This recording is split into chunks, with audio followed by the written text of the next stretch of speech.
Daily यात्रा vlog के इस मेरे YouTube चैनल से जुड़े हुए सभी देश विदेश से माँ वैष्णो देवी के प्रेमियों को प्रेम भरी जय माता दी। और मेरे जितने भी सोशल मीडिया के माध्यम से परिजन जुड़े हुए हैं उन सब को शुभ संध्या के साथ आप सभी को कोटि कोटि प्रणाम साथियों।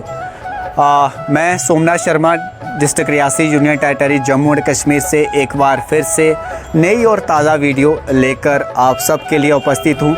मैं आशा करता हूँ, उम्मीद करता हूँ कि साथियों मेरे द्वारा जितनी भी छोटी मोटी प्राथमिक जानकारियाँ जो दी जाती हैं उन जानकारियों को विशेष तौर पर जितने भी हमारे जम्मू कश्मीर में पर्यटक आते हैं उनके लिए बहुत लाभदायक रहती हैं, क्योंकि मैं एक ऐसे डिस्ट्रिक्ट से बिलोंग करता हूं जिस डिस्ट्रिक्ट में लगभग प्रतिदिन हज़ारों की संख्या में जो है श्रद्धालु आते हैं। और वो इसलिए मेरे ठीक सामने आप लोग देख रहे हैं त्रिकुटा पर्वत, और ठीक इसी पर्वत में आप सब जानते हैं हम सब की जो महामाई माँ वैष्णो देवी का दरबार है। और इसी दरबार में लगभग प्रतिदिन की अगर मैं बात करूं तो हज़ारों की संख्या में परिवार संग जो हैं श्रद्धालु पहुंचते हैं। और एक स्थानीय नागरिक होने के नाते पिछले कुछ महीनों से मैंने एक प्रयास पहल कोशिश की है कि कम से कम मेरे जो यूट्यूब परिवार से लोग जुड़ते जा रहे हैं या फिर फेसबुक में फॉलोअर्स जो ज़्यादा से ज़्यादा होते जा रहे हैं उनको सही समय के साथ एक सटीक जानकारियाँ उनको मिलें। और ऐसे में आप सबकी जितनी जो उम्मीदें मुझ पर रहती हैं मैं कोशिश करता हूं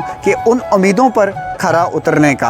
और इसके साथ साथ माता वैष्णो देवी यात्रा से जुड़ी जानकारियों के साथ साथ प्राथमिक जानकारियां और मौसम से जुड़ी जानकारियां भी आप तक जो है पहुंचाने का साथियों मैं प्रयास करता हूं।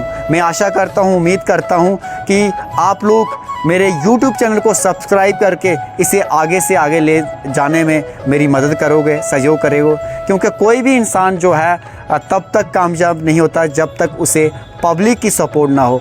आप सब ने एक परिवार की तरह सपोर्ट की है, किसी ने भाई के रूप में, किसी ने दोस्त के रूप में, किसी ने बेटे के रूप में।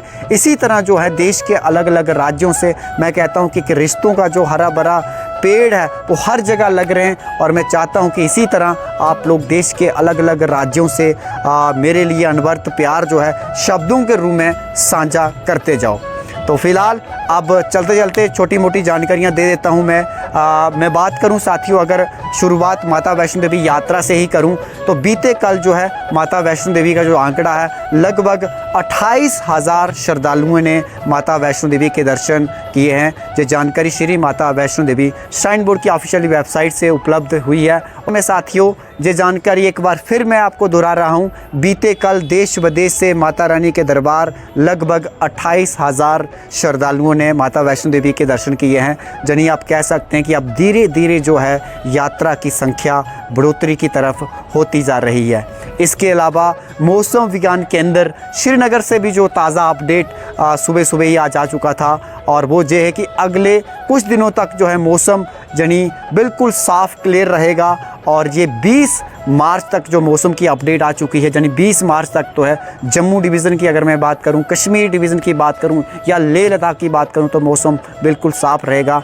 हालांकि कश्मीर की कुछ हिल्स एरिया में हल्की बूंदाबांदी फिर बताई गई है, लेकिन जम्मू डिवीज़न की अगर मैं बात करूं तो आगामी 20 मार्च तक जो है मौसम बिल्कुल साफ़ रहेगा। तो ये थी साथियों माता वैष्णो देवी यात्रा का जो आंकड़ा मैं शेयर करता हूँ, ताकि आप लोगों को आने से पहले कुछ छोटी जानकारियाँ मिल जाएं।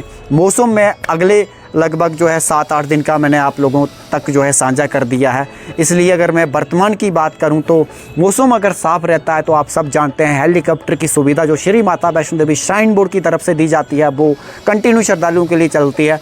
बाकी ताराकोट मार्ग की अगर मैं बात करूं या फिर प्राचीन जे चरण पादुका वाले मार्ग की अगर मैं बात करूं तो जहां घोड़ा पिट्ठू पालकी एवं अर्धकुंवारी से लेकर भवन तक जो बैटरी कार की सुविधा वो भी श्री माता वैष्णो देवी श्राइन बोर्ड की तरफ से चलती आ रही है। ऐसे में भवन से लेकर सीधे भैरव घाटी तक जो है रोपवे की सुविधा जो आप सब जानते हैं, जिनको नहीं पता मैं आप सबको बताना चाहूँगा। जो रोपवे की सुविधा है फ़िलहाल यानी वर्तमान में सिर्फ और सिर्फ भवन से लेकर भैरव घाटी मंदिर तक है, और जो कि सुबह अगर मौसम साफ़ रहता है तो लगभग 7 बजे शुरू हो जाती है और शाम के लगभग 4:30-5 बजे तक चलती रहती है, जिसका जो किराया है प्रति व्यक्ति 100 रुपया आने जाना है। क्योंकि पहले आप सब जानते थे 3 से 4 किलोमीटर जा तो पैदल हम वैष्णो देवी दरबार से भैरवघाटी जाते थे या फिर हम घोड़ा पिट्ठू पालकी लेकर जाते थे। लेकिन जब से ये रोप वे चला तो अधिकांश श्रद्धालु जो हैं रोप वे का प्रयोग करते हैं और लगभग 10 से 15 मिनटों में अपनी जो भैरव मंदिर की जो यात्रा है वो संपूर्ण कर लेते हैं। क्योंकि आप सब जानते हैं माता वैष्णो देवी की यात्रा तभी पूरी होती है जब हम भैरव बाबा जी के दर्शन करते हैं। तो ये थी साथियों कुछ प्राथमिक जानकारियाँ। मैं आशा करता हूँ, उम्मीद करता हूँ कि मेरे द्वारा आज की जो ताज़ा जानकारियाँ थी, आज की जो वीडियो है आप लोगों को ज़रूर पसंद आई होगी। और मैं आप सबसे आग्रह करता हूँ कि अगर आपके मन में कोई भी सवाल दुबक रहा हो, मन में किसी भी प्रकार का जम्मू कश्मीर टूरिज़्म का कोई भी ऐसा सवाल हो जिसे आप लोग सोचते हैं कि हमें किस तरह क्या करना चाहिए ट्रैवल के संबंधित, तो आप लोग बिना किसी हेजिटेशन से मेरे YouTube चैनल पर भी पूछ सकते हैं। डेली यात्रा ब्लॉग्स मेरा YouTube चैनल है। चाहे तो आप मेरी मेल आईडी पर भी कर सकते हैं और आपको मेल आईडी कहाँ से मिलेगी, मेरे YouTube चैनल के डिस्क्रिप्शन में मिलेगी। और चाहे तो आप मेरे इंस्टाग्राम पेज डेली यात्रा ब्लॉग्स पर भी फॉलो करके ये जानकारियाँ पूछ सकते हैं। इन्हीं कुछ बातों के साथ, इन्हीं कुछ जानकारियों के साथ मैं सोमनाथ शर्मा जिला रियासी व केंद्र शासित प्रदेश जम्मू व कश्मीर से ले रहा हूं अनुमति आज के लिए। तो चलते माँ भगवती से मैं यही प्रार्थना करता हूं कि माँ हम सभी बच्चों को हमेशा सुख शांति उन्नति वृद्धि समृद्धि के साथ जीवन जो है खुशियों से गतिमान रखे। धन्यवाद। जय माता दी, जय माँ वैष्णो देवी।